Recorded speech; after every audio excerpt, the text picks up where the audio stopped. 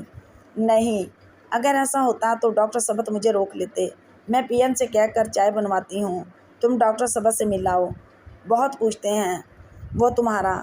اداس لہجے میں کہی ہوئی نشاط کی یہ بات اریبہ نے محسوس نہیں کی تھی۔ وہ تیز تیز قدموں سے کلینک کے اندر چلی گئی، جہاں ڈاکٹر ثبت کو اس نے اپنا منتظر پایا تھا۔ کہاں تھیں آپ؟ سر، وہ میری امی کی طبیعت بہتر نہ تھی، بھائی کہیں گیا ہوا تھا، مجھے رکنا پڑا۔ وہ ادب سے بولی۔ زیادہ پرابلم تھی تو فون کر کے چھٹی کر لیتی۔ ڈاکٹر نشاط تھیں یہاں؟ وہ بولا۔ نہیں سر، صبا تھی امی کے پاس۔ ویسے بھی 2 ہی گھنٹوں کی بات تو ہے۔ اوکے، کتنے پیشنٹس ہیں باہر اور کتنی اپائنٹمنٹ ہیں؟ سر، یہ لسٹ ہے میرے مریضوں کی، میں باری باری انہیں بھیجتی ہوں۔ وہ جانے لگی۔ سنیں اریبہ، اس نے پکارا تھا۔ وہ مڑی۔ یہ رنگ آپ کو بہت اچھا لگتا ہے، پہنا کریں اسے۔ اس نے یوں ہی کہہ دیا تھا اور اریبہ کے ننھے سے دل میں اتھل پتھل سی مچ گئی۔ یہ سیاہ رنگ آج اس نے یوں ہی پہن لیا تھا، بنا کسی ارادے کے۔ تھینک یو سر، وہ کہہ کر دروازہ کھول کر باہر آ گئی۔ نشاط کے ساتھ چائے پیتے ہوئے بھی ڈاکٹر ثبت کے اس آوارہ سے کمنٹ پہ سوچتی رہی تھی۔ ڈاکٹر نشاط اس کے چہرے پہ اٹھتے بیٹھتے زاویے پڑھ رہی تھی۔ رضیہ آنٹی، امی کا فون آیا تھا کل، بہت یاد کر رہی تھی مجھے۔ میں آج شام گھر جا رہی ہوں۔ ظہر کی نماز پڑھتی ہوئی رضیہ آنٹی کے پاس سجل کھڑی تھی اور ان کے سلام پھیرنے کی منتظر تھی۔ چلی جاؤ بیٹی، واپسی کب تک ہوگی؟ پتہ نہیں آنٹی، کچھ دن آرام کرنے کے ارادے سے جا رہی ہوں، آپ کو فون پہ بتا دوں گی۔ یونیورسٹی سے چھٹی لی ہے کیا؟ آنٹی کے غیر متوقع سوال اسے پریشان کر رہے تھے۔ ذہن یوں بھی الجھا بکھرا سا تھا۔ ہاں جی، اس نے چھٹی نہیں لی تھی، لیکن بہانہ بنانا تو تھا۔ یہ کہہ کر کہ وہ اپنے کمرے میں چلی آئی اور ضروری سامان کی پیکنگ کرنے لگ گئی۔ اس نے کسی کو بھی نہیں بتایا تھا، صبا، اریبہ اور فاخرہ کو بھی نہیں۔ وہ سب سے خفا تھی۔ اسے عدنان کے وجود سے نفرت ہو رہی تھی۔ وہ عموماً حویلی جانے کے نام سے بھی گھبراتی تھی، لیکن آج اسے اپنی امی کی بہت یاد آ رہی تھی۔ اس کی پیار بھری، خاموش، بے بس ماں، جو حویلی کی سبھی عورتوں کی طرح گونگی اور لاچار تھی، جس کی آغوش میں سونے سے وہ دنیا بھر کو بھلا دیا کرتی تھی، جو سراپے محبت و قربانی تھی۔ وہ تنہا سفر پہ نکل پڑی تھی۔ جانتی تھی کہ اگر بابا کو فون کرتی تو وہ اسے اکیلے آنے سے منع کرتے، اس کے بھائیوں یا پھر صوبان شاہ کو بھیج دیتے، اور وہ ہرگز بھی صوبان شاہ کے ساتھ آنا نہیں چاہتی تھی۔ اس لیے چپ چاپ کوچ کا ٹکٹ لیا اور رختے سفر باندھ لیا۔ جانتی تھی کہ حویلی پہنچتے ہی ہر طرف سے طرح طرح کے سوالوں کا سلسلہ شروع ہو جائے گا، لہٰذا خود کو ذہنی طور پر تیار کرنے لگی تھی۔